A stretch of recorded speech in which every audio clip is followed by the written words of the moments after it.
102,2 Radio Suara Sampang FM. Pendengar, selamat pagi ya untuk kalian semuanya. Assalamualaikum warahmatullahi wabarakatuh. Waalaikumsalam. Kali ini pendengar hadir kembali ya program Lentera Hati yang biasanya tayang setiap hari Kamis ya pendengar ya. Dan kali ini di tanggal 15 Juni 2023 kembali hadir Lentera Hati di edisi kali ini pendengar, dan sudah hadir ada narasumber dan juga moderator kita untuk hari ini, yaitu Bapak Kiai Haji Buhori Maksum selaku narasumber, dan juga Bapak Ustadz Syukur ya selaku moderator kita untuk hari ini. Pendengar, untuk kalian semuanya yang ingin bertanya nanti bisa ya lewat WhatsApp ya di 0823 33906809. Dan juga tema untuk hari ini yaitu keutamaan bulan Zulhijjah ya. Langsung saja kepada moderator kita, silahkan Pak. Assalamualaikum warahmatullahi wabarakatuh. Waalaikumsalam. Alhamdulillahirabbil alamin. Wassalatu wassalamu ala asyrafil anbiya'i wal mursalin sayyidina Muhammadin wa ala alihi wa sahbihi ajma'in. Rabbi shrah li sadri wa yassir li amri wa hlul 'uqdatam min lisani yafqahu qawli. Amma ba'd. Pemirsa Suara Sampang yang berbahagia, dengan ucapan puji syukur pada Allah Subhanahu wa taala yang mana pada pagi hari ini kita dapat bermuajah, bertatap muka sebagaimana biasanya setiap bulan di waktu-waktu kemarin. MUI Kabupaten Sampang bekerjasama dengan Kominfo Kabupaten Sampang, dalam hal ini Radio Suara Sampang. Alhamdulillah, acara tadi sudah disebutkan bahwa setiap hari Kamis ini adalah acara Lentera Hati dari pukul 9 sampai pukul 10. Alhamdulillah, pada hari Kamis siang hari ini tanggal 15 Juni telah hadir narasumber kita yaitu Kiai Haji Buhori Maksum. Assalamualaikum Pak Kiai. Waalaikumsalam warahmatullahi wabarakatuh. Yang mana telah mengambil tema keutamaan bulan Dzulhijjah. Bagi para pemirsa yang berbahagia yang ingin curhat, ada pertanyaan-pertanyaan tadi sudah disebutkan nomor penghubungnya tadi. Kami siap untuk menjawab manakala ada pertanyaan-pertanyaan yang amat sangat dibutuhkan. Demikian pemirsa Suara Sampang, kepada narasumber kita Kiai Haji Buhori Maksum selaku Ketua MUI Kabupaten Sampang, disilakan Pak Kiai. Terima kasih. Assalamualaikum warahmatullahi wabarakatuh. Waalaikumsalam warahmatullahi wabarakatuh. Bismillahirrahmanirrahim. Alhamdulillahi alladzi faddalana bil ashhuril hurum wa min bainiha syahru dzulhijjah alladzi qad kathura fihi al-hasanat wat ta'at wal a'mal as-salihat, wa min bainiha wujudu fardil haji fihi alladhi qad kathura thawabuhu kama syahida bihi sayyiduna wa nabiyuna Muhammadun sallallahu alaihi wasallam. Al-hajjul mabrur laisa lahu jazaa'un illa al-jannah.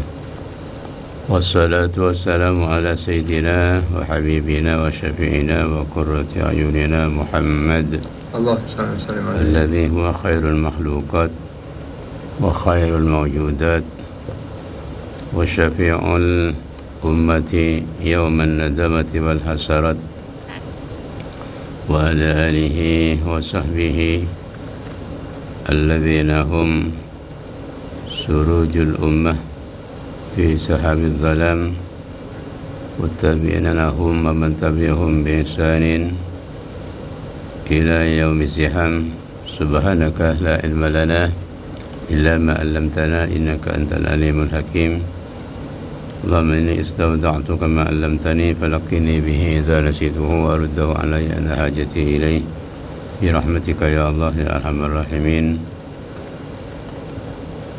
Alhamdulillah wa syukurillah. Mari kita puji syukur kehadirat Allah Subhanahu wa taala. Pada pagi hari ini kita masih diberi kesempatan oleh Allah Subhanahu wa taala dan juga kesehatan, sehat rohani, sehat jasmani. Setelah sekian lama, mungkin kurang lebih 3 bulan ya, radio Suara Sampang tidak mengudara di udara ya. Alhamdulillah pada pagi hari ini kita antara MUI Kap Sampang dengan radio Suara Sampang dapat dipertemukan kembali oleh Allah Subhanahu wa taala dan siap kami mengudara di udara insyaallah. Mudah-mudahan acara ini mendapatkan barokah, ridha, maghfirah, bimbingan, rahmah, hidayah, taufik dari Allah Subhanahu wa taala. Amin. Untuk kita semuanya, baik bagi kita selaku narasumber, moderator, para pekerja, karyawan seluruhnya di Suara Sampang dan juga pemirsa, pendengar, mitra dengar Suara Sampang dimanapun berada, suara kami ini dapat dijangkau dan didengar. Mudah-mudahan semuanya bisa semangat untuk menyimak dan memperhatikan suara kami dari studio Suara Sampang ini. Salawatullah wassalamuhu, semoga selalu tercurahkan, teralirkan kehadiran baginda Rasulullah Sayyidina wa Maulana Muhammad wa ala alihi wa sahbihi wa qarabatihi wa dzurriyyatihi ajmain. Yang karena beliaulah kita dapat mengadakan kegiatan yang tentunya ini menyebabkan kita semuanya mendapatkan ridho Allah Subhanahu wa taala. Tema yang kami ambil pada acara ini sekarang ini adalah keutamaan bulan Dzulhijjah. Karena apa demikian kita ambil tema itu? Karena sebentar lagi kita akan memasuki bulan Dzulhijjah. Ya. Iya. Walaupun sekarang masih Dzulqa'dah. Dzulqa'dah itu biasanya orang Madura menyebutnya bulan Tekepe. Tekepe. Namun demikian karena disebutnya bulan Tekepe ya, sehingga orang Madura banyak tidak melakukan kegiatan-kegiatan yang sifatnya kegiatan itu bukan ibadah mahdoh, yaitu ibadah wairu mahdoh, bukan ibadah murni, tapi kadang-kadang ibadah yang bercampur, berafiliasi, berkolaborasi dengan masalah-masalah kemasyarakatan dan sosial. Akad nikah dan semacamnya. Seperti akad nikah dan lain-lain. Pada umumnya masyarakat Sampang khususnya dan pada umumnya ya Madura dan yang Madura itu tidak mengadakan kegiatan yang berkolaborasi antara ubudiyah dan sosial. Itu termasuk di antara akad nikah. Kenapa demikian? Wallahu a'lam. Masyarakat Madura apa anggapannya atau asumsinya sehingga tidak melakukan kegiatan yang namanya pernikahan akad nikah di bulan Dzulqa'dah. Hari kejepit. Padahal bulan Dzulqa'dah ini termasuk min syuhurin hurum, termasuk bagian dari bulan-bulan yang dimuliakan Allah Subhanahu wa taala. Oleh karena itu kalau sudah masuk bulan dimuliakan Allah, maka tentunya kegiatan-kegiatan ibadah dan sosial juga kemasyarakatan di situ diutamakan mestinya. Oleh karena itu Nabi Muhammad sallallahu alaihi wasallam itu mengawini Siti Maimunah radhiyallahu anha itu tepatnya pada bulan Dzulqa'dah itu. Beliau sendiri. Makanya saya menjadi pertanyaan bagi saya itu tentang kenapa kegiatan ubudiyah yang berkolaborasi dengan kesosialan kemasyarakatan tidak dilakukan di bulan Dzulqa'dah. Ya karena mungkin karena namanya itu kan TGP ya. TGP. Ya. Tapi siapa yang beri nama itu kan gitu kan ya. Iya. Padahal kalau orang mau kawin itu kan bagus kalau TGP itu. Kalau tujuannya kan TGP orang. Bilang kejepit. Bagus itu. Tapi mungkin cuma di Madura ya, di lain daerah mungkin. Ya buktinya di daerah-daerah kan tidak ada perkawinan juga Sama, di bulan Dzulqa'dah sama ya, tidak ada kegiatan. Ya. Padahal bulan Dzulqa'dah masuk Ashhurul Hurum, bulan-bulan yang dimuliakan Allah. Makanya di situ disyariatkan untuk kita umrah ya.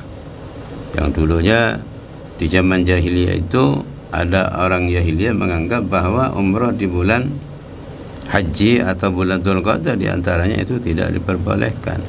Maka Nabi Muhammad SAW itu membuktikan waktu haji itu sahabat dihimbau hajinya untuk dibatalkan menjadi umrah gitu ya. Jadi intinya apa? Intinya Dzulqa'dah ini memang harus diisi dengan kegiatan-kegiatan. Oleh karena itu Dzulqa'dah ini termasuk bulan haji sudah Pak ya. Bulan haji ya. Jadi bulan haji itu 3 bulan. Bulan Syawal, bulan Dzulqa'dah, bulan Dzulhijjah. Itu termasuk Ashhurul Haji. Ashhurul Haji artinya orang yang mengadakan kegiatan ihram haji pada bulan Syawal, pada bulan Dzulqa'dah itu sudah sah gitu ya. Ya. Iya. Al-Hajju Asyhurun Ma'lumat itu.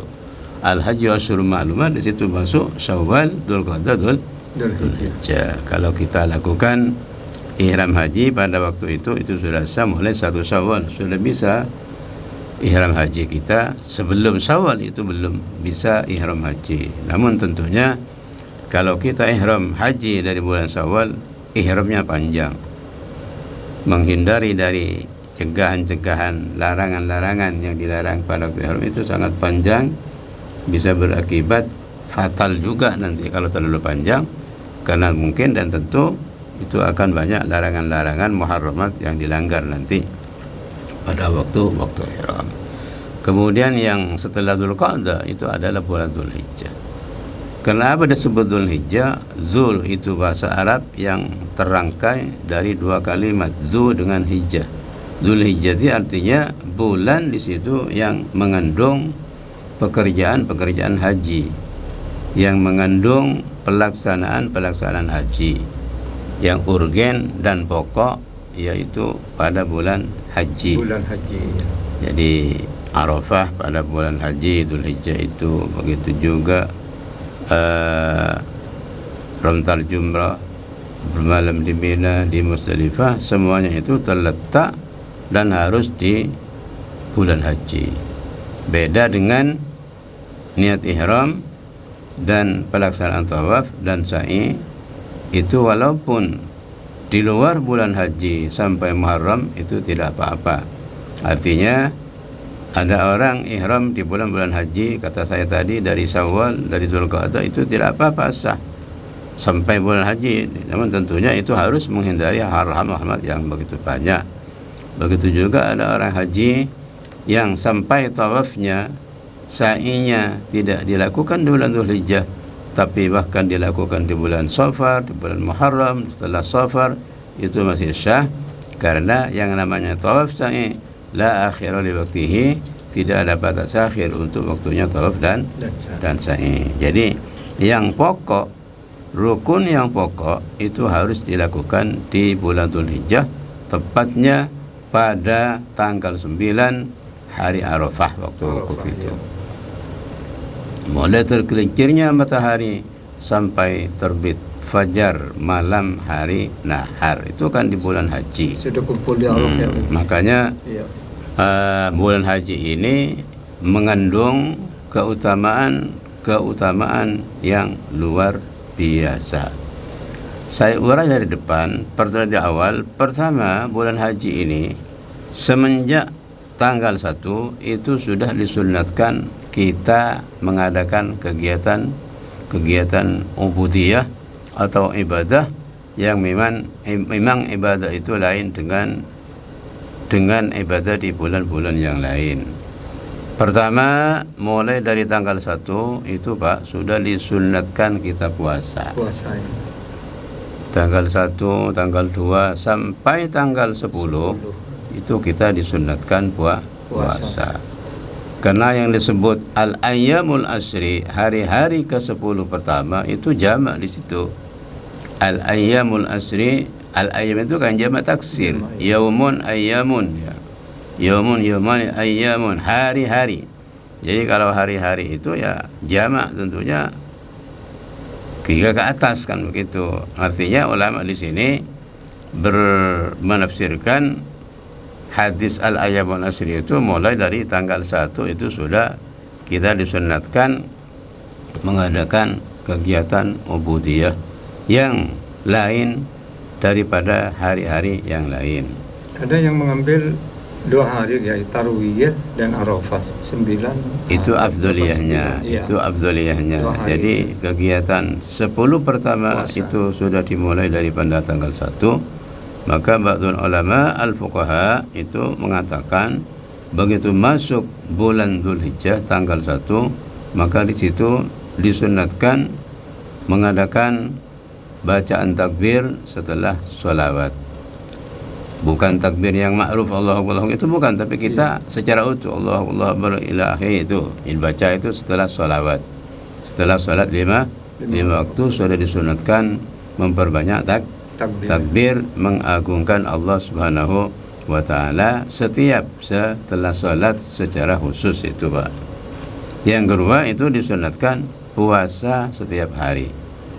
Mudah-mudahan kita nanti diberi kekuatan, taufik, hidayat untuk melaksanakan puasa. Amin. Di bulan Dzulhijjah tanggal 1 sampai tanggal 9 dan 10 hari sebentar paginya itu setelah sholat id baru kita buka ya. Iya. Makanya kalau di sholatul adha itu Idul Adha sebelum berangkat kita dihimbau tidak makan tidak minum puasa ya puasa luwatan itu menghormati hari naharnya itu.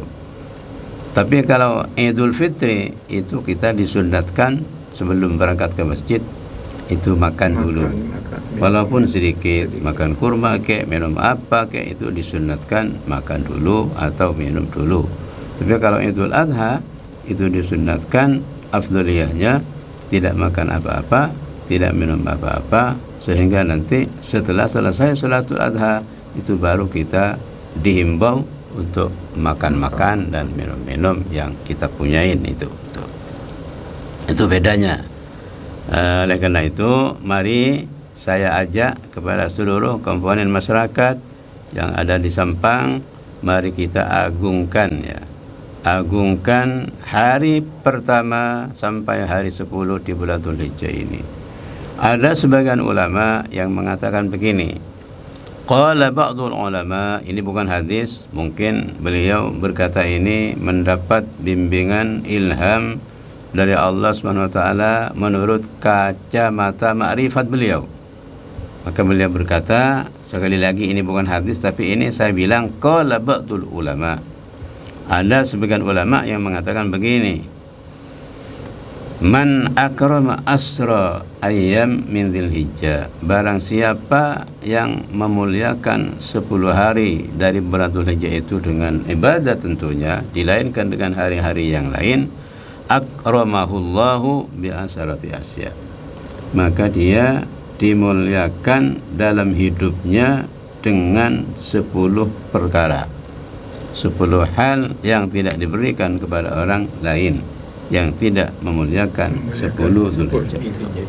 Pertama, orang kalau mengagungkan dan menghormati 10 hari awal Dzulhijjah itu 10 hari ya, maka dia diberikan barokah dalam umurnya. Amin. A'tahullahul barakata fi umrihi, umurnya oleh Allah diberi barokah, dijadikan umur yang barokah. Barokah itu apa artinya? Barokah itu bukan seperti orang umum, Pak Syukur. Iya. Yang barokah itu disebut berkat, itu Berkat. bukan yang ditaruh di bakul, ada Ada nasi, berkat. ada kuenya, ada baunya, itu bukan itu yang dimaksud barokah ya. Itu barokah itu namanya berkat, itu berkat. Kata orang Madura Berkat. berkat. Ketika kita ngomong-ngomong soal barokah, maka kita harus tahu definisinya barokah.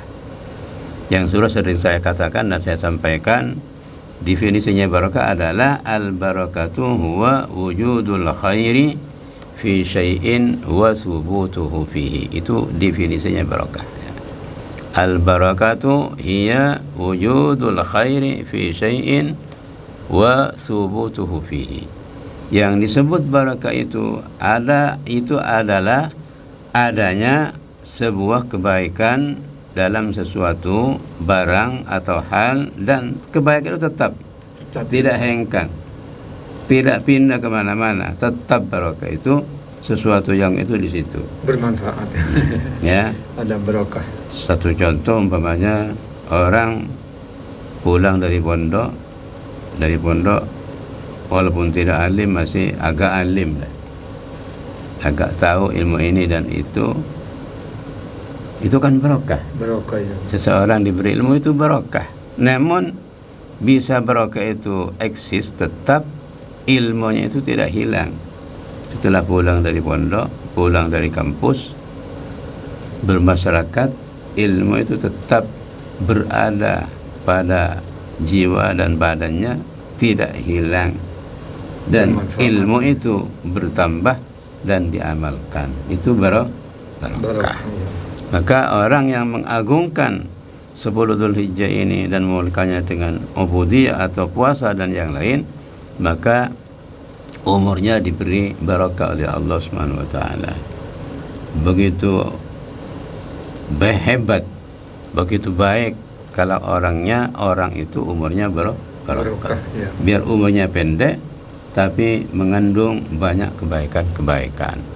Satu contoh seperti umurnya Imam Syafi'i, imam kita ini kan hanya 54 tahun. 54. Tapi 54 tahun ini seakan-akan beliau umurnya mencapai 5.000 tahun.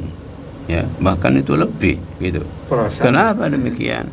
Karena samping beliau itu alim, mujtahid mutlak, ilmunya tinggi, wara, hati-hati, takwa, arif billah, ilmunya nyampe di seluruh pelosok dunia, sehingga seluruh orang sedunia ini dari ujung barat sampai ujung timur sana itu bisa mengambil manfaat dari ilmunya Imam Syafi'i. Padahal itu umurnya itu hanya 54 tahun.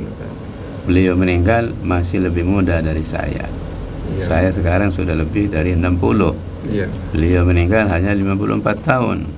Umurnya Masya Allah bertebaran di mana-mana. Bukhari Maksum umurnya 60, tak ada apa-apanya. Kosong ya. Kosong ya. Makanya umur pendek yang mengandung barakah itu seakan-akan umurnya seperti ribuan tahun ya. Oleh karena itu ada hadis yang menyebutkan ahsanun nasi man tala umruhu wa hasuna amalu. Sebaik-baik manusia itu adalah orang yang umurnya panjang dan baik amalnya. Wa aswa'un nasi man tala umruhu wa syarra amalu. Seburuk-buruk manusia itu orang yang panjang umurnya tapi perilakunya dan kelakuannya jelek. Mudah-mudahan kita semuanya ini dipanjangkan umur, amin, disertai dengan amal-amal yang baik, kemudian yang pendek umurnya menjadi barokah. Amal baiknya di umur itu lebih banyak daripada umur yang panjang. Ini yang pertama. Allahumma barik lana fi umrina ya rabbana. Yang kedua, kalau orang mengagungkan bulan Dzulhijjah itu 10 hari itu, maka ziyadatun fi malihi. Zida huwa fi malihi. Hartanya selalu oleh Allah ditambah setiap hari, setiap bulan, setiap tahun hartanya ditambah, tambah sehingga dia tidak kekurangan apa-apa. Iya. Tidak minus hartanya dalam hidup. Hartanya berokah. Selalu barokah. Iya, berokah. Perlu apa saja tinggal ngambil dari sakunya, tinggal ngambil dari bawah kasurnya, tinggal ngambil dari dalam lemarinya. Tidak usah repot-repot. Siyadatun fi malihi. Khairul mali ma kafa. Sebaik-baik harta itu adalah harta yang mencukupi ketika dia perlu. Mencukupi. Cukup ketika dia perlu, tinggal ngambil saja, tidak usah cari hutangan ke sana kemari. Makanya kita nanti kalau kita mengagungkan bulan haji ini secara ikhlas, secara baik, insya Allah kita akan diberi tambahan-tambahan. Artinya tambahan-tambahan itu sehingga dunia kita, harta kita, bekal kita ini menjadi barokah itu. Amin. Yang ketiga itu hufidha fi malihi, fi iyalihi. Dia dijaga keluarganya. Ya.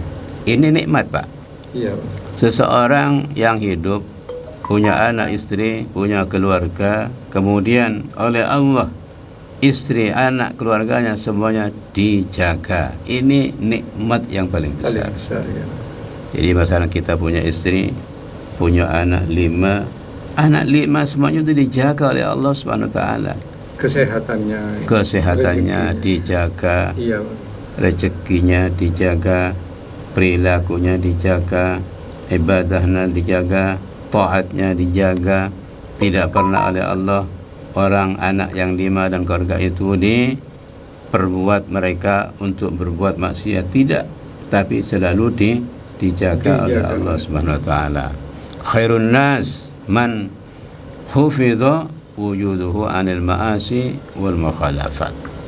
Sebaik-baik manusia yaitu orang yang selalu dijaga oleh Allah Subhanahu wa taala keberadaannya, tidak melakukan pelanggaran-pelanggaran dan maksiat kepada Allah Subhanahu wa taala.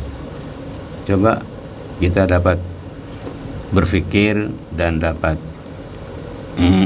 memperbanding-bandingkan tentang masalah orang yang punya keluarga, punya anak 5 seumpamanya. Anak 5 itu semuanya bermaksiat, Pak. Bermaksiat. Meno, nyabu, jarang sholat, jarang taat dan seterusnya, melawan pada orang tua. Kira-kira hancur enggak hati orang tua? Pendidikan sudah tidak hancur. Ya. Tidak ada gunanya. Beliau orang tua punya uang banyak, kekayaan menumpuk, tapi anaknya itu masya Allah boroknya bukan main. Ya, makan hati, makan daging, tapi bukan daging sapi. Yang dimakan daging orang tuanya tiap hari dikurangin sehingga dia menjadi kurus. Makan hati, bukan hati sapi, tapi hati orang tua, bapak ibunya dibikin sakit terus sehingga tidak ada waktu, tidak ada ruang untuk tenang dan seterusnya. Pak Ustadz, ini ada pertanyaan lewat WhatsApp ya. Anis bacakan dulu. Ya. Assalamualaikum Pak Kiai. Waalaikumsalam warahmatullahi wabarakatuh. Saya Rina di Imam Ghazali. Jika bulan haji tahun ini kita tidak naik haji dan tidak kurban, apa ada amalan istimewa lain Pak Kiai yang bisa kita lakukan? Ya. Ada amalan lain. Ada amalan istimewa lain yang bisa kita lakukan. Oh iya. Sempat berkorban, tidak sempat haji Pak Kiai. Barangkali begini, mungkin Ibu sudah terdaftar ya di mana, di Kementerian Agama sudah terdaftar haji, cuman belum sampai pelaksanaannya, belum dapat porsi. Urutnya urutannya belum ya, karena memang waiting listnya itu sangat panjang sekarang di Jawa Timur. Kurang lebih 30 tahun ya kalau daftar sekarang, insya Allah gitu. Iya. Jadi kalau Pak Suku daftar sekarang sampai pikun sampai. Iya.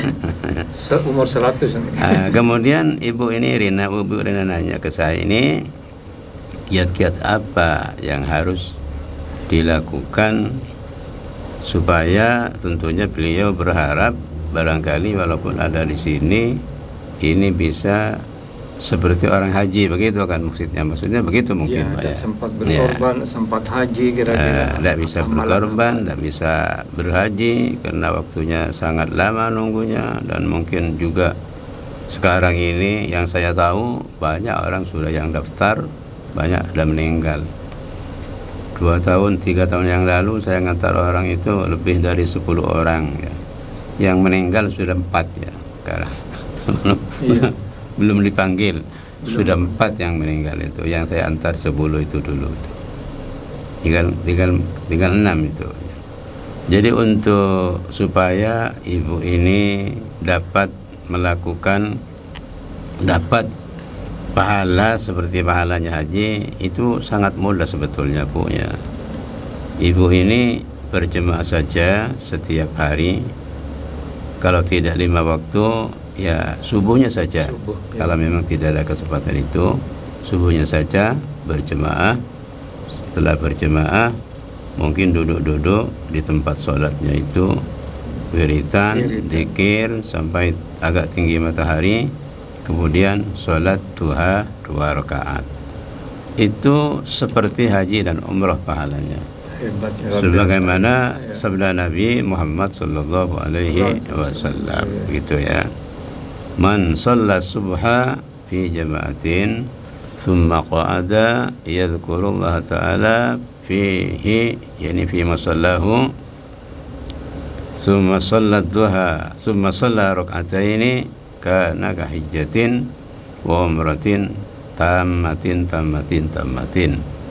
atau tamatan. Barang siapa sholat subuh berjamaah, kemudian setelah sholat subuh berjamaah duduk di tempat sholatnya itu, wirid, zikir sampai matahari agak tinggi, sudah masuk waktu duha, kemudian sholat duha paling sedikit 2 rakaat, maka di situ pahalanya seperti haji dan umrah. Kata Rasulullah, sempurna. Alhamdulillah. Itu tiap hari Bu. Jadi ibu di samping belum dapat panggilan, nomor antrian belum nyampe, tapi ingin mendapat pahala haji dan umrah, dipersilahkan. Mudah, ringan, tidak usah biaya, tidak usah ongkos, hanya saja datang ke masjid atau musalla, berjamaah di situ, kemudian duduk zikir. Setelah itu nanti sholat duha 2 rakaat paling sedikit, pahalanya sudah seperti haji dan umrah, sempurna. Alhamdulillah. Itu gampang kan? Gampang ya. Begitu juga bagi orang-orang fakir, laki-laki yang berkewajiban Jumat, jangan sampai absen Jumatnya. Setiap hari Jumatan, orang fakir, orang miskin itu Jumatan setiap Jumat. Itu nanti oleh Allah akan diberi pahala haji. Orang-orang miskin, orang-orang fakir yang tidak mampu haji itu diberi pahalanya juga nanti, karena dia sudah haji tiap minggu. Minggu ya. Innal Jum'ata hijjul fuqara'i wal masakin. Jumatan itu hajinya orang miskin dan orang fakir. Maka sebaiknya orang-orang fakir, orang miskin itu perhatikan Jumat itu. Kalau perempuan kan tidak bisa ke masjid lagi. Kalau perempuan ya sudah itu salat tadi jemaah itu ya. Itu. Kemudian bagi orang yang tidak bisa kurban, ya itu kan kurban tidak wajib ya. Kurban itu hukumnya ada 2, ada sunat muakkad, kemudian ada wajib.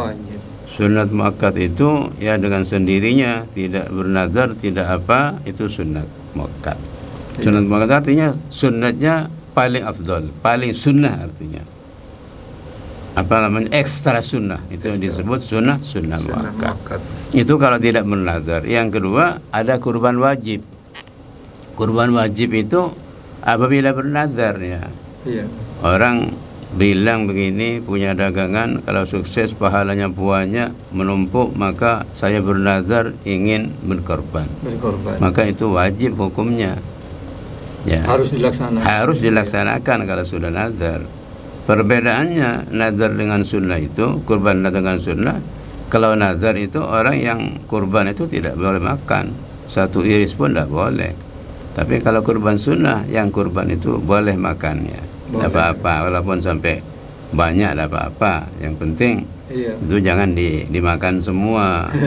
Kurban satu kambing mau dimakan semua, dimasukkan di freezernya, diambil sedikit-sedikit sampai berapa bulan, tidak boleh itu. Jadi itu sudah keluar dari tujuan pokok berkorban. Diberikan kepada karena Allah menyediakan korban itu, ini sebetulnya ini untuk supaya orang-orang miskin dan orang fakir itu senang pada waktu hari raya itu, dan 3 hari 4 hari setelahnya itu senang gitu. Insya Allah kalau orang di daerah itu banyak berkorban, maka yang berhak menerima itu ya insya Allah akan dapat banyak, Pak. Iya, betul. Mungkin dapat 5 kilo atau berapa begitu, bisa dimakan 10 hari, ditaruh di freezer, di kulkas, itu kan mending itu. Bisa mengurangi beban belanja mereka sehari-harinya. Memang itu tujuan Allah Subhanahu wa taala. Kalau memang tidak bisa berkorban ya ada apa-apa, itu sunnah kok. Sunnah tidak wajib. Tapi ada ibu ya, ada itu sebuah mazhab pendapat dari Ibni Abbas radhiyallahu taala anhu, bagi orang yang memang sangat-sangat tidak mampu, diperbolehkan berkorban ayam. Ayam. Ya. Kalau memang tidak mampu. Bagi orang yang tidak mampu sama sekali, tapi sangat ingin untuk berkorban, maka di situ disebutkan dalam kitab Bajuri, Al-Bajuri, juz 1 itu pendapatnya Ibnu Abbas. Warwi Ibnu Abbas radhiyallahu taala anhuma, diriwayatkan Ibnu Abbas radhiyallahu anhuma bahwa yajuzu lirajulin, benar boleh bagi orang fakirin yang fakir, tidak punya apa-apa, untuk korban kambing dan sapi dan kerbau seterusnya tidak mampu, ayyudhhiya bidikin, berkorban dengan ayam. Ayam. Tapi ini menurut Ibnu Abbas ini bagi orang yang memang betul-betul tidak punya, mampunya hanya itu saja, gitu ya.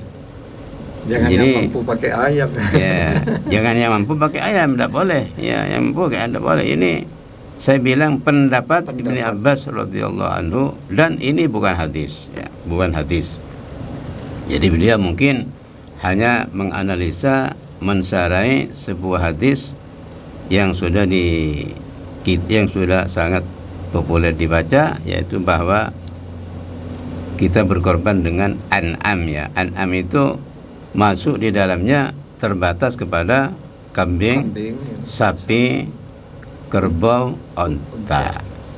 Mungkin pendapat beliau an'am itu termasuk di dalamnya juga ayam begitu. Itu mungkin penafsiran daripada hadis-hadis yang diriwayatkan oleh Nabi Muhammad SAW itu.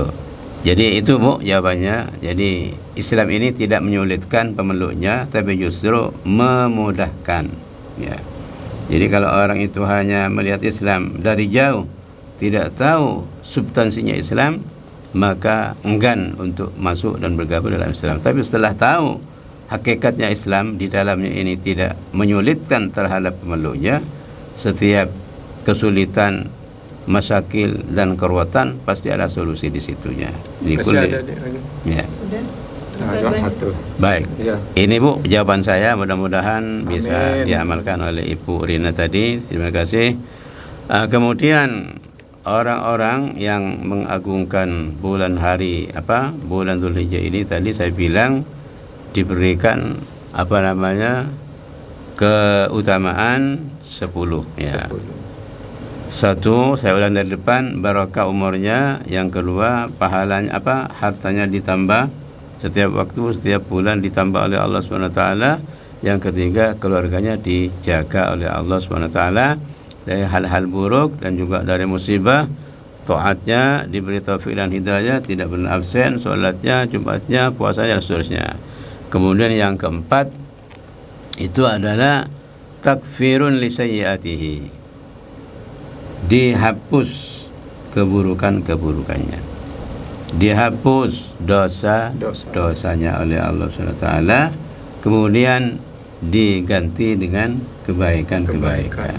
Karena pada intinya Kalau orang berdosa kepada Allah Subhanahu wa taala, kemudian dia taubat, melakukan kebaikan-kebaikan, maka keburukan-keburukan, maksiat-maksiat yang sudah dia lakukan itu diganti dengan kebaikan.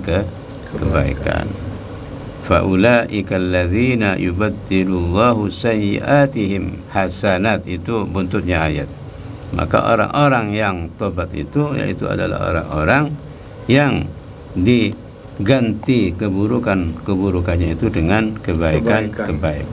Makanya takfirus sayyi'at, melebur dan dihapus setiap kejelekan dari kita itu sangat-sangat penting. Karena pada hakikatnya siapa sih yang tidak punya dosa? Siapa sih yang tidak punya keburukan, kejelekan?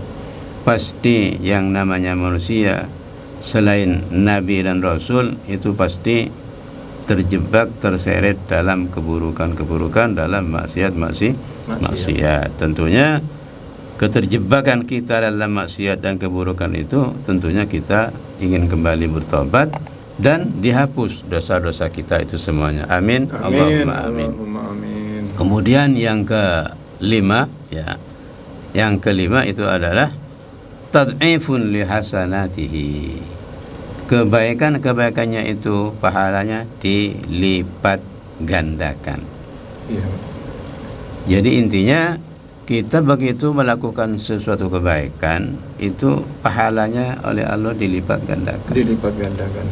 Karena pada intinya orang melakukan satu kebaikan, satu hasanah itu diberi 10 kebaikan. Itu minimal ya. Minimalnya seperti itu.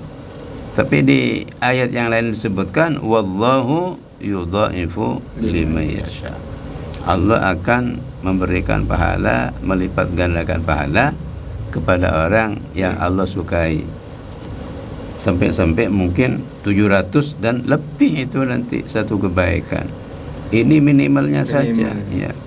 Jadi mungkin kalau orang sudah ta'zim kepada masyair Allah, ta'zim kepada tempat dan waktu yang diagungkan Allah SWT, maka Allah SWT tidak buta, tidak tuli. Pasti Allah Ta'ala menghargai orang-orang itu dengan cara apa? Dengan cara melipat gandakan kebaikannya itu. Karena memang kebaikan Allah, ya, rahmat Allah, maghfirah Allah, ridha Allah itu tidak akan pernah habis. Ya, khazainur rahmah, kuda rahmat, kuda maghfirah, kuda anugerahnya tidak akan pernah kehabis, kapan saja dan di mana saja, tidak akan. Oleh karena itu kadang-kadang kita berbuat sesuatu yang kecil tapi pahalanya besar dan juga bisa menyebabkan masuk surga Allah Subhanahu wa taala. Ada sebuah riwayat yang mengatakan begini. Imam Ghazali radhiyallahu anhu setelah beliau wafat, santrinya bermimpi berjumpa beliau. Sudah maklum Pak, kita sudah kenal semuanya, yang namanya Muslim itu adalah termasuk ulama muslimin ya. Termasuk beliau gelarnya oleh ulama-ulama diberi gelar Hujjatul Islam. Hujjatul Islam Al-Imam Al-Ghazali. Dari alimnya, dari pandainya, dari wibawahnya di kalangan ulama pada zamannya itu sampai beliau dijuluki Hujjatul Islam. Di mana tulisan-tulisannya, karangan-karangannya sangat-sangat banyak. Di antaranya Ihya Ulumuddin yang 4 jilid besar-besar itu. Namun beliau setelah meninggal itu diimpikan oleh salah satu santrinya. Kemudian santrinya itu nanya kepada Imam Ghazali, "Ya Syekh, bagaimana antum setelah meninggal? Apa diampuni dan dirahmati oleh Allah SWT?" Jawab saya apa? "Oh iya, saya setelah meninggal itu dirahmati Allah, dikasihi Allah, diampuni Allah, tapi bukan sebab amal-amal saya yang banyak, bukan sebab tulisan-tulisan yang banyak, tapi ini disebabkan waktu saya menulis kitab, mengarang kitab, itu ada lalat yang hinggap di tinta saya itu. Kemudian saya biarkan lalat itu sehingga Tidak dipukul. tidak diusir, Tidak diusir. dibiarkan sampai lama. Walaupun saya butuh cepat menulis lagi, tapi lalat itu saya biarkan. Kasihan sama lalat, biar minum sepuasnya dari tinta saya itu. Jadi sebab saya rahmat kasihan kepada lalat itu, saya diampuni dosa-dosa saya. Alhamdulillah. Ini karena sebablah lalat ya. Ya barangkali gini Pak Kiai, nanti bisa dilanjut minggu Baik. depan. Ini masih tinggal 5. Nanti Pak Kiai masih kebagian lagi. Barangkali kesimpulannya Pak Kiai ini sudah menjelang Ya, jam 10. kesimpulannya simpel saja. Iya. Mari kita agungkan bulan-bulan, waktu-waktu, zaman-zaman yang diagungkan Allah Subhanahu wa taala. Termasuk bulan Dzulhijjah ini bulan yang diagungkan, dimuliakan oleh Allah Subhanahu wa taala. Alhamdulillah. Maka kita jangan sampai lalai, jangan sampai abai dalam melaksanakan dan mengagungkan bulan ini dengan penuh hormat, penuh takzim kepada Allah, melakukan ibadah-ibadah yang bermacam-macam di Iya. bulan ini, termasuk diantaranya mulai tanggal 1 sampai tanggal 10 puasa kita insyaallah. Iya. Amin. Dan itu saya biasa sudah melakukannya mulai tanggal 1 sampai 9, 10 sebentar itu kita puasa insyaallah. Mudah-mudahan kita sehat walafiat. Amin. Kita semuanya bisa puasa. Amin Allahumma amin. Amin. Demikian yang bisa saya sampaikan. Mudah-mudahan kita semuanya umat Islam, khususnya orang Sampang, diberikan taufik hidayah oleh Allah SWT sehingga bisa melakukan kegiatan-kegiatan yang baik, positif di bulan Dzulhijjah nanti. Amin Allahumma amin. Allahumma amin. Demikian, kurang lebihnya mohon maaf. Allahul muwaffiq ila aqwamit thoriq. Assalamualaikum warahmatullahi wabarakatuh. Waalaikumsalam warahmatullahi wabarakatuh. Demikian pemirsa Suara Sampan yang berbahagia. Mudah-mudahan apa yang disampaikan oleh Pak Kiai tadi dengan judul hikmah keutamaan di bulan Dzulhijjah, mudah-mudahan menjadi bekal kita ini nanti dalam menghadapi bulan Dzulhijjah yang akan datang. Mudah-mudahan kita beri kesehatan ya Allah. Amin Allahumma amin. Demikian pemirsa, sekali lagi kurang lebihnya mohon maaf kami tanpa moderator, mana ada hal yang kurang berkenan kami mohon maaf yang sebesar-besar. Akhiran wabillahi taufiq wal hidayah. Wassalamualaikum warahmatullahi wabarakatuh. Waalaikumsalam warahmatullahi wabarakatuh. Terima kasih ya kepada narasumber dan juga moderator kita hari ini, dan juga tadi yang sempat bertanya. Semoga jawaban dari narasumber bisa dimengerti dengan baik ya. Amin. Oke, dan mendengar ini waktunya Anis pamit undur diri. Semoga kita bisa berjumpa lagi di lain waktu. Selamat pagi dan sampai jumpa.